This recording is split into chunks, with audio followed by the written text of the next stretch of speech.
Good evening and welcome to the second. Someday we will have 50 people who are not members of our little cohort, but Michael Mosher is in here from Saginaw, one of my old school chums. So we actually have an audience that qualifies as an audience. And we thought we would read in alphabetical order again. Tonight is me and Bob McDonough. McDonough? How do I ever say this right? McDonough. McDonough. And Jill St. Ledger-Roty, who is new this year and is in, we're kind of reading in the same groups that we're workshopping in because that was administratively easy to keep my brain around. Um, and I will introduce me and everybody else. I started Mayapple Press in 1979 and this retreat in 2003. This is year 19. I retired as college professor and administrator from Saginaw Valley, and I keep having to recount, but I think I have 10 books of poetry. Most recently, Definitions from Fomite Press. I'm going to read that tonight from that, and 3 books of poetry translations. And as Joyce knows, because she's one of the people who is carrying the torch forward, I founded Earth's Daughters in Buffalo in 1971. So it is 50 years old, which is bloody amazing. And I live in Woodstock, New York. And this is my new book. This wonderful cover by Katie McCann, who does collages. I did buy the artwork. So it has a quote for an epigraph, which I'm going to read from our friend who is present at the moment, Robert McDonough. I love English. There are so many things you can do with it. And that, I think this book is really a testament to that. I am going to turn that light back on because my eyes have gotten old. Okay. I never think too much about what I'm going to read before I read it. I just sort of browse in here. But I'm going to start with one called Lines. I should say something about the structure of this because some people know it, but not everybody. I workshopped this a couple of years ago in the group. And at the time, the only idea I had was that this is a book of definitions of poems that pretend to be definitions. And so I had them in alphabetical order. The publisher wanted 2 or more poems for every letter of the alphabet. And somebody in the manuscript group said, why don't you go from A to Z and Z to A? Which was a brilliant idea because I believe that books should have structure. It ought to make a difference whether you read them in order or not. And I was able to give it structure when it was A to B and B to A and still have it be alphabetical because what went in the first half and what went in the second half would create the structure of the book. So one of the L poems is Lines. And if you had the book, you would see that every page has the phonetic spelling and the part of speech and syllables if there is more than one syllable. And they are all in numbered sections like the definitions in a dictionary. So this is the first one that I'm going to read. Lines. 1. Bed sheets in the wind on a sunny day. 2. Poets worry about where to break them. 3.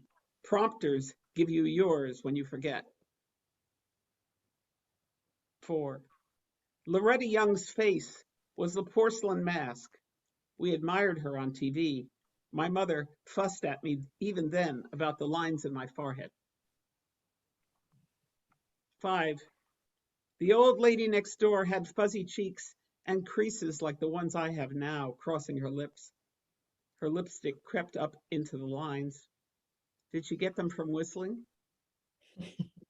6. The only way to avoid lines is never to use your face for anything.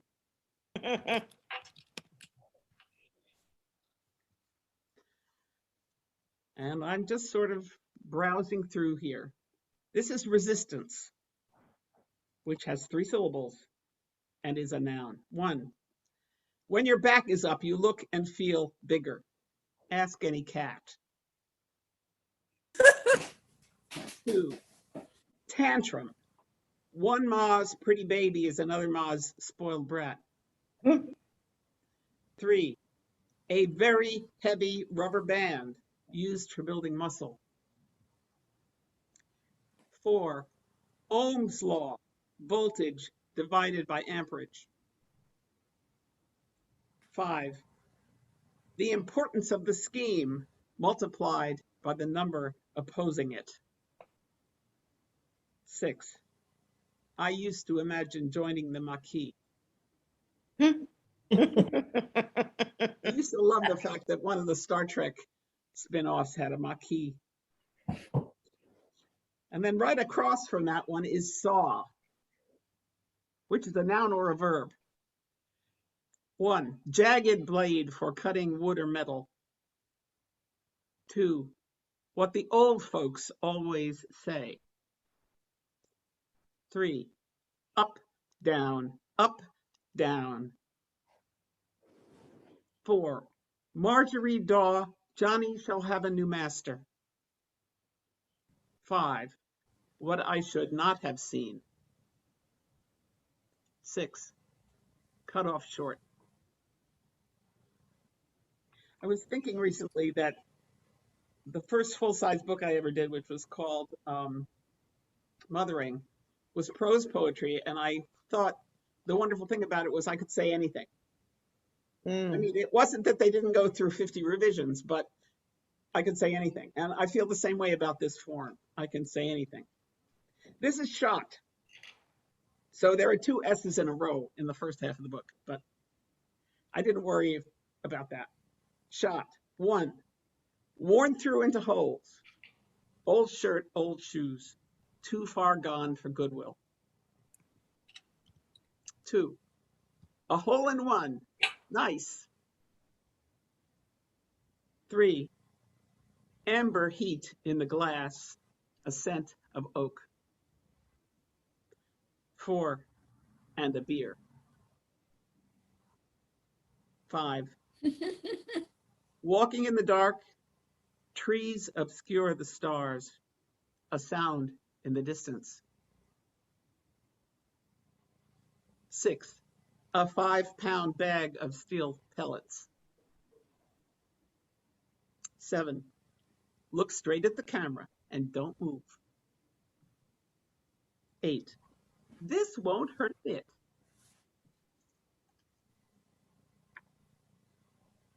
Gee, I'm liking the first half of this. This is trade, which is a noun or a verb. 1, exchange, commerce, swap meet. 2, in publishing a real book, not a chapbook or non-standard binding. 3, a sign in a shop window meaning wholesale only. 4, has been done with wives, husbands, children.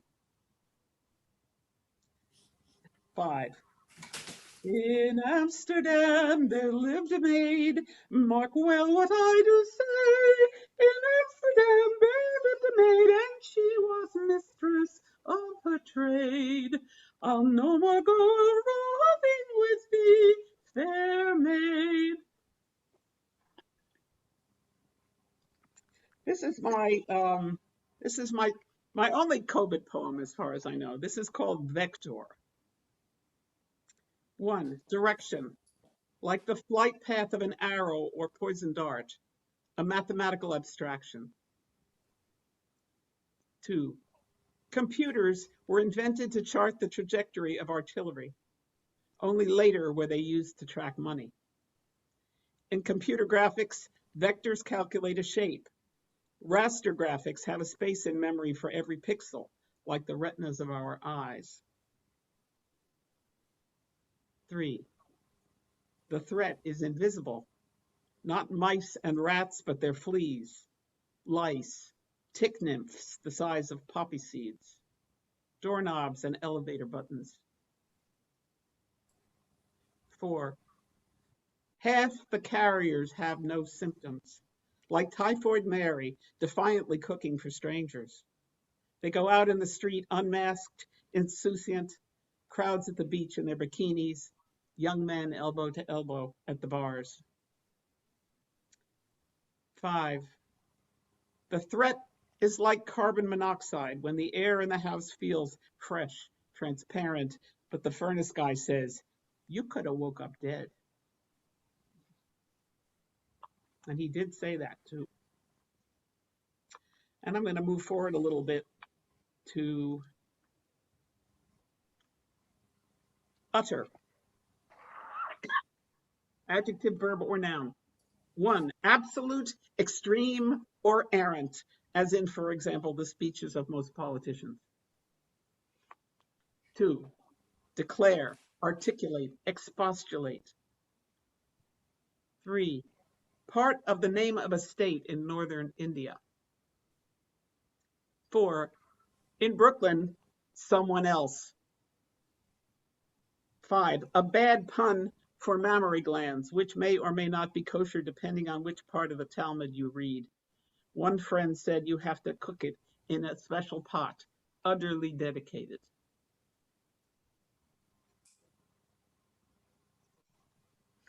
I don't remember who suggested the Brooklyn one. Udder.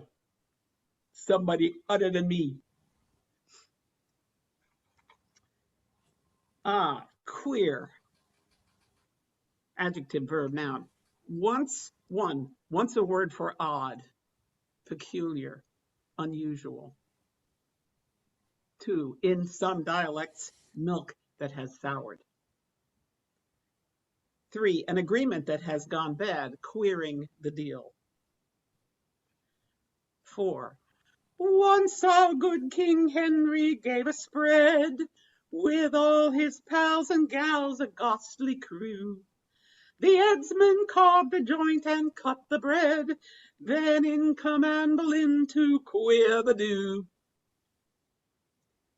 5, it did not always imply unsavory, although perhaps deviant. 6, the achievement of noun status is a point of pride. 7, LGBTQ+. 8, I choose plus. And maybe one more. I want to say a little bit about how this all happened. I started writing these because some people at a conference I went to issued a challenge to write a poem overnight. And one of the possible prompts was a poem that pretends to be or is a dictionary definition. And I did. That poem is in this book. It is the one called Apocalypse, which is a terrible series of puns on Acropolis, eucalyptus, lisp, and apocrypha. So I won't read it to you, but anyway. And then I realized I had done another one. And so I wrote about 6 of them, which were in the book Diaspora. And I want to finish with the one called Diaspora. Then one of the publishers that I sent this to, who did accept it, but I decided to give it to the other publisher who accepted it, said, why don't you do a whole book of these? And he published the whole book of them. So this is Diaspora, which was actually part of the title of the previous book. 1, a woman with a kerchief over her hair sits on a suitcase going somewhere else. 2, distance, the idea of homecoming. Were we taken or did we go? 3, the smells of cooking hover in the stairwells. The roof leaks. 4, suburbia. 5, in each generation, scattered like dandelion fluff, the tiny parachute that takes the seed to a place where it might root. The dandelion has a deep taproot. It does not want to move again. 6, visiting the old country, we carry phrase books and maps of the sacred places. 7, mitzvah mobiles, backpacks, valises, tents, the movable sanctuary, the ark with its carrying poles. 8. In the book, Nomadic Furniture, everything folds up or is disposable. Armchairs made of corrugated cardboard, air mattresses. 9. Don't buy too many books. Thank you all.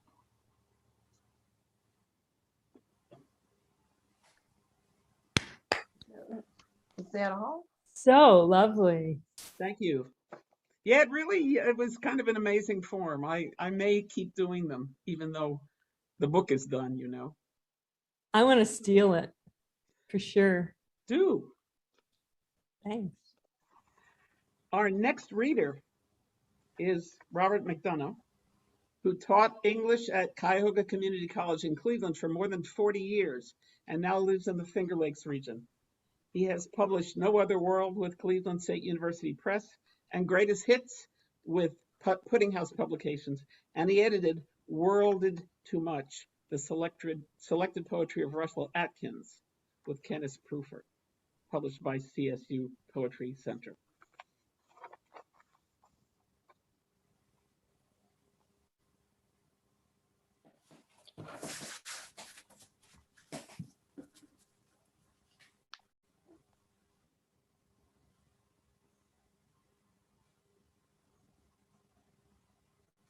Wake up, Bob, you're on. You're muted, Bob.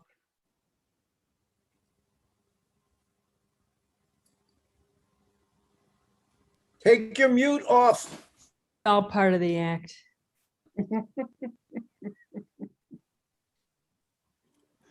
There we go. I was saying I'm reading older poems tonight.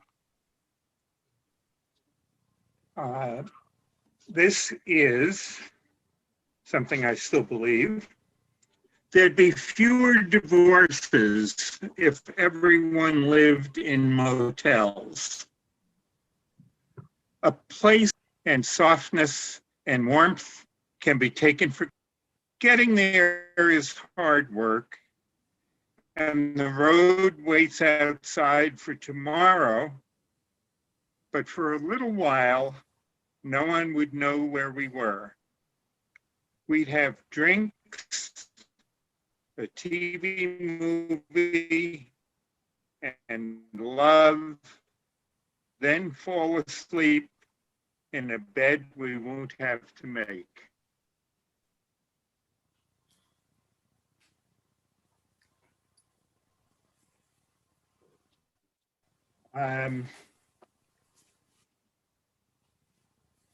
Goodness, I suppose this movie is more than 40 years old now. The title is The Kiss of the Spider Woman. You said it was a wonderful movie, so I went. I guess the prisoners would die. The gay who recites old movie plots, and the left-wing journalist he loves. And they die. The gay ambushed by his new social conscience. The reporter tortured and morphined, dreaming he rose the Spider Woman out to sea. Bless them. We guess at movies to refuse some final surrender. This is not life, we think.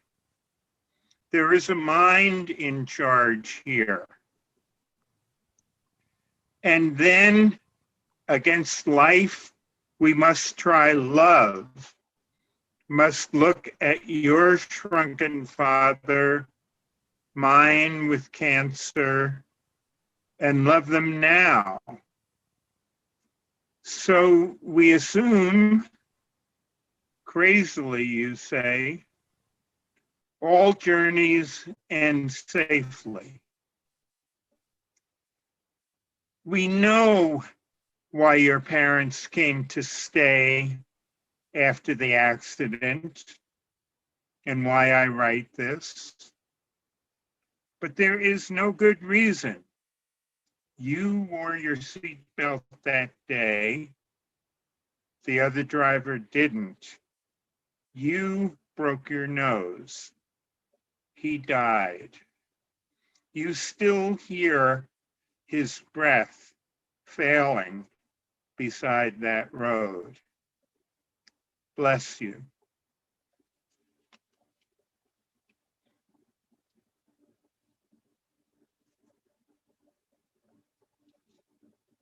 Okay, I have an explanation that's longer than the poem. And usually I give the explanation first, but I'm going to give the poem first. Himalayan jay thrushes mate for life. Each couple working out their own song so intricately that the human ear cannot distinguish their voices when they sing together, and they will not sing when alone. I watched a TV science show, which I don't do very often. And of course, some scientists like to record bird song and try to figure out a pattern and what might be communicated. And these birds have a number of unusual qualities. One is that both male and female sing. Two is that they mate for life, not just one series of birth. And three is that they all look alike. So they want to stay together, but they can't tell who's who. So in order to tell, they really do work out an individual song pattern for each couple. But it's so intricate and they're singing it at the same time that in order for the scientists to figure out which was the male and which was the female, they had to put them in soundproof glass boxes where they could see one another, and so they would sing. I think we all will feel at least some of this. Maybe some of the details are old-fashioned, but we'll see. The PES. Traffic parts at the iambic pentameter siren of the poetic emergency specialist. He parks by a hydrant. Policemen respect the PES license and the revolving bust of Shakespeare flashing red on top. The poet is waiting at the door. Take me right to it, the PES demands. You say it's been this way 4 days without even a line changing? No wonder you're upset. It's enough to make anyone ambiguous. A good PES is always soothing.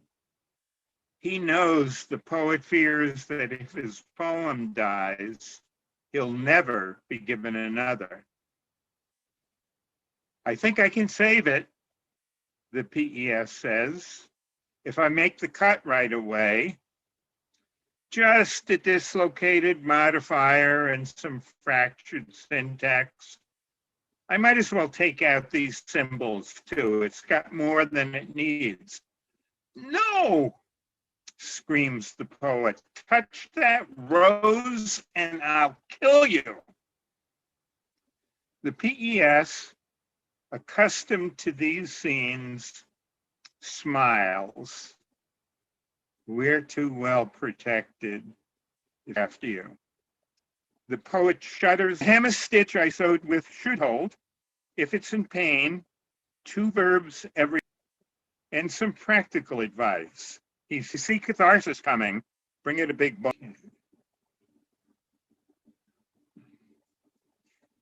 There are the players perform the small routines of the game. They know perfection. The fans, drawn from the baselines, and when the umpire wants the game to pause, he calls for.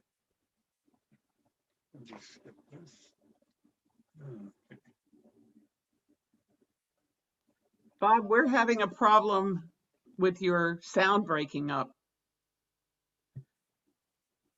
Can you hear me? Yeah, I can hear you. The only thing I can do would be to get on the phone. And then, well, then we've got the time lapse, but I don't know whether that matters if nobody else is talking. Well, we can't see you anyway. You're totally blacked out, at least on my So what do you want? machine. I don't know why you're blacked out. Maybe turn Okay. off the camera. Oh, it says the camera's on, and there's some kind of a pin in here, which I have no idea what that pin is. Let's see.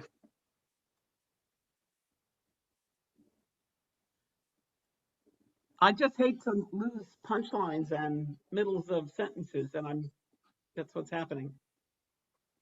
So we will move on to Jill, and tomorrow Bob will have some time.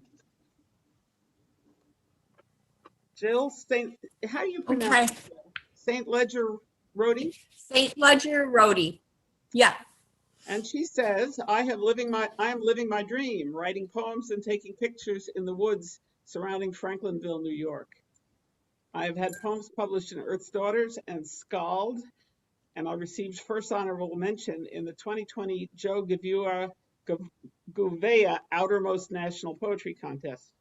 Marge Piercy, one of my poetic heroines, was the judge.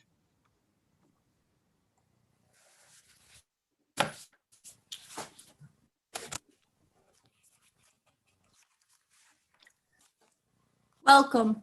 These woods are my cathedral, my cemetery, and my birthing room. Here I find medicine and food for my body, spice and solace for my soul. My taproots have sunk deeply in this earth. They feed me. I am learning the seasons of peepers, at what hours the barred owls toll the bells, the ears of my heart wide open to their singing. I know when the anemones will poke their white heads through crust and mold, when the ice will crackle and blossom, what time the shadows are the longest, and when they will bifurcate the snow, their cylindrical shapes pregnant patterns on the ground. I am learning the season of turkey treks, raccoon matings, when the bears go to ground, the seasons of black flies and leaf mats, when to dig the wild leeks, pluck the fiddleheads, gather violets and dandelions for vinegar and wine. This February, the pussy willows blossomed. In March, 80-degree days enticed the bears early from their dens. An overnight blizzard, 3 feet of snow, concealed their scanty food. Winter crazed and famished, they smashed the bird feeders, plundered the compost, raided the garage. I am learning the expected is not always what happens. I am learning to live with surprise. January 20th, 2017. It's the afternoon of the inauguration.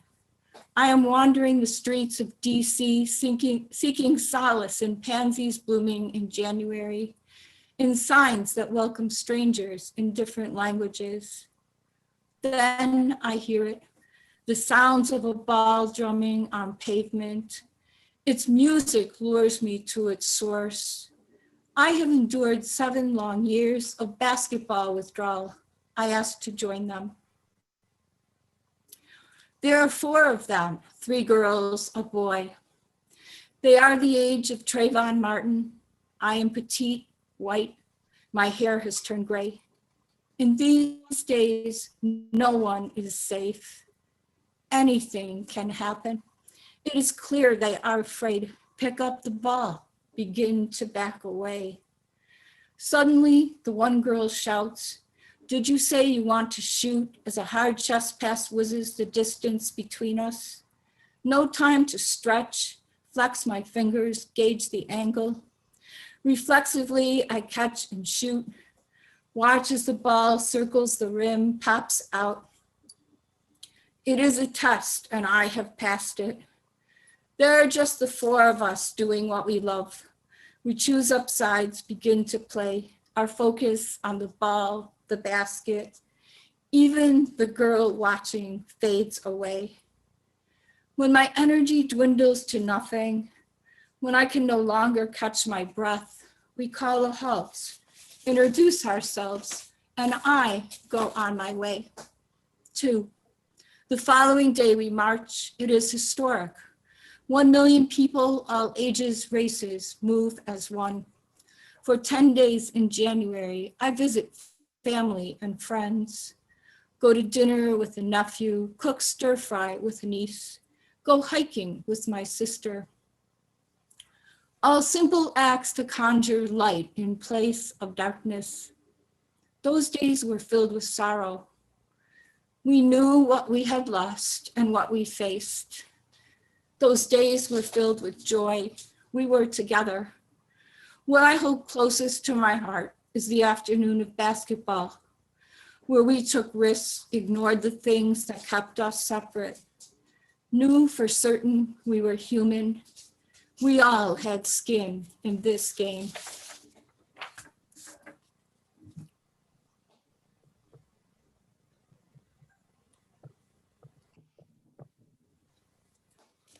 The week the blackberries ripened was full of promise. Cool mornings, sun-drenched afternoons.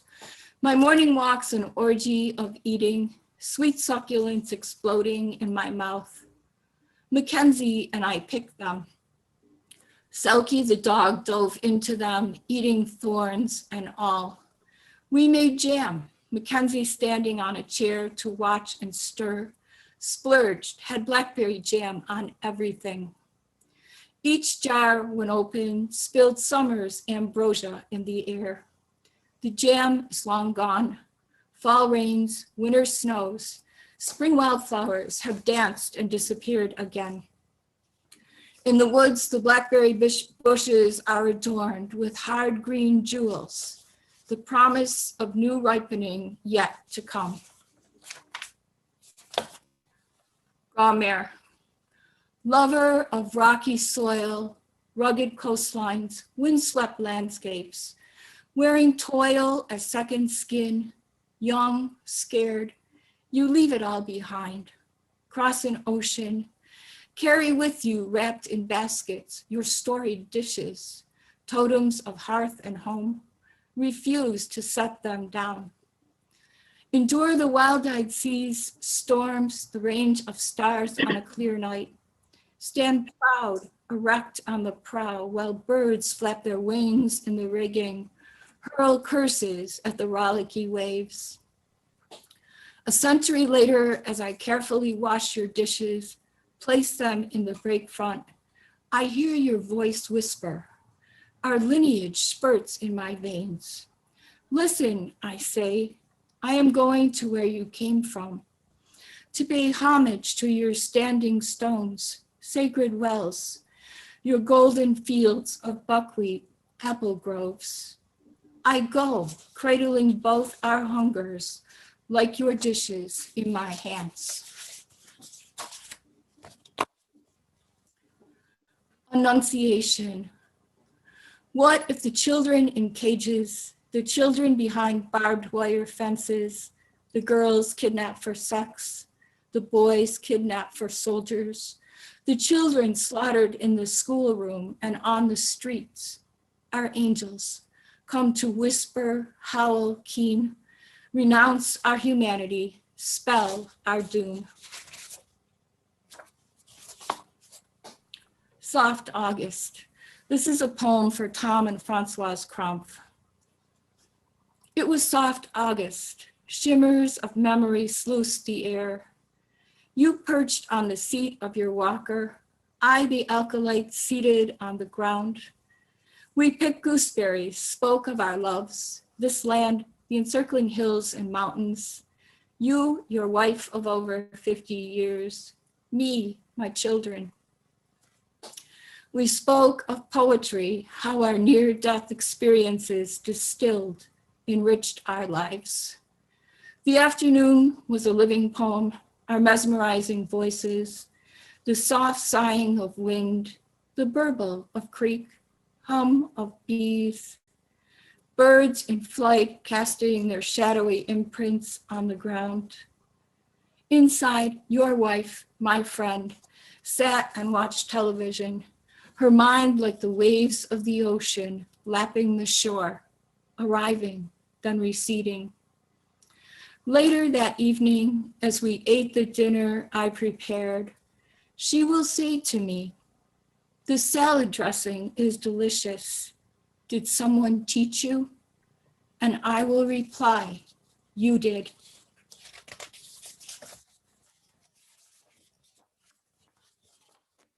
Breath. Yogic breath, meditation breath, fetid breath, dragon's breath, sour breath, fresh breath, purloin breath, baby's breath, labored breath, coastal breath, eupnea, diaphragmatic breath, hot breath, cold breath, no breath. This is no nightmare, no mask. Awake, we carry our hollowed out heads on our shoulders, stumble through streets clogged with smoke and ash, invisible viral particles that kill, tear gas and pepper spray. We wear our N95s, P100s, cloth masks, paper masks, goggles, bicycle helmets, plastic sheets, use respirators, are intubated, all so we can breathe. No mask can stop a chokehold, a knee on the neck, bullets in the back, a shove onto pavement, heads cracked by concrete.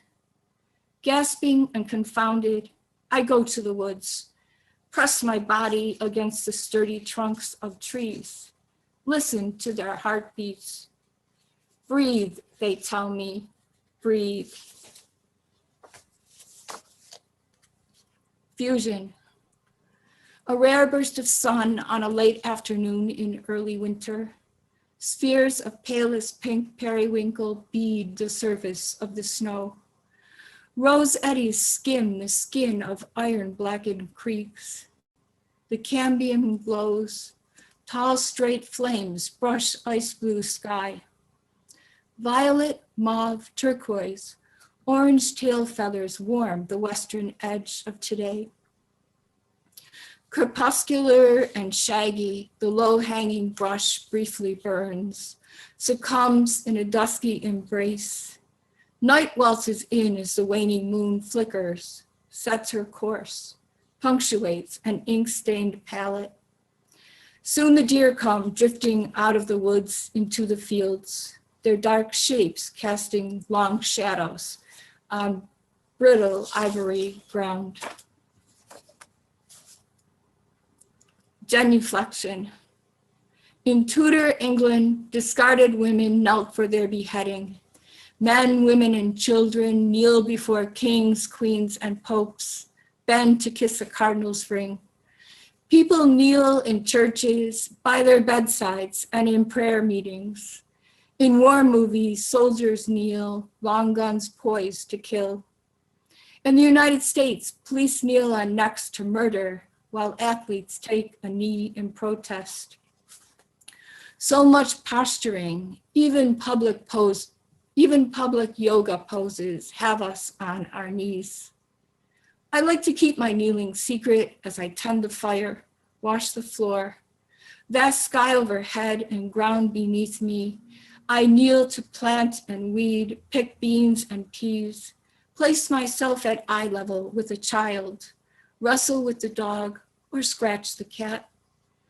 I prefer these simple acts which hold my body, my dignity intact.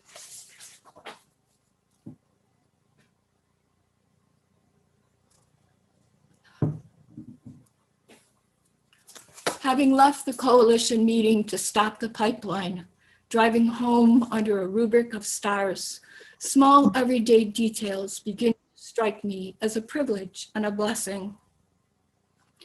The sound of wind stroking the trees, the plonk of rain on roof and ground, a fire in the wood stove on a cold morning, the cat's purr, the physical labor it takes to live here, a backyard spattered with trout lilies, violets, and dandelions, a simple meal, the smoky brilliance of red geraniums sparkling in sunlight, the peppery scent of marigolds, bright-eyed faces of pansies, the luxury of sitting still, the sharp red, black, and white contrast of grosbeak and pileated woodsman, the vibrant orange of Baltimore oriole, its honeyed melody riding the waves of air, the peeper's plea, the blur of hummingbird wings, and still the prophet's, or is it the poet's voice reverberates?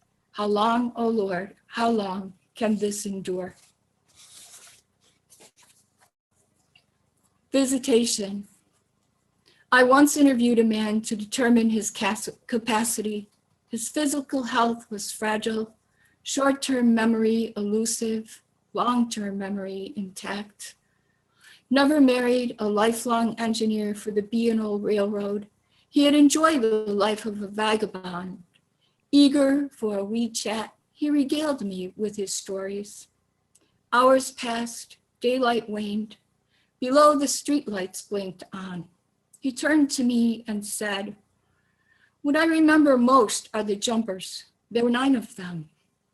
I remember their faces in the headlamps, their broken bodies strewn along the tracks. I wish they'd found another way to die." The room filled with a congregation of ghosts, his awareness of me fades. Bitter grief pervades the room. I leave him then, with his cruel memories, even dementia refused to steal. Trinity. Child, with your great-grandmother's names, Ave and Ruth, we women grow outward from our mother's wombs, sifted and sanded through love, encircled in sunlight, momentarily cocooned. You are our springtime, Meg full summer, me on the cusp between autumn and winter. Together we marvel at our perfection while ribbons of oak lace float through the air. Found treasures. Within the framework of morning and evening, within the body of sky and ground, the days and nights are studded with treasures.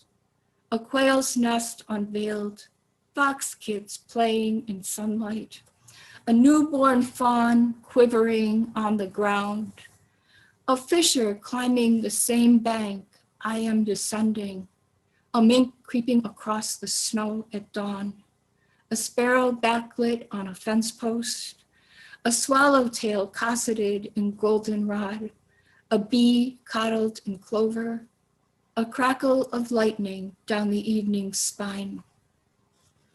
Last winter, I sat on a fallen log, watched the moon splay her light fingers through the woods. So replete, I started singing. Coyotes answered breath for breath and note for note, a polychoral antiphony rising and falling, splicing the plush veils of night. Yesterday morning, while hanging laundry, a cacophony of blended songs faded to stillness. Then, a harsh swapping sound, sharp and foreign to my ears. A pair of bald eagles skimmed the ground in search of prey. Last night at my granddaughter's passion play, the children sang on eagle's wings. Ah, I thought, and I have heard them. One more, Jim. That's it. They're good. Very good. Wonderful. Thank you. Well, thank you all. And Bob and I will figure out how to make this work tomorrow because we didn't get the benefit of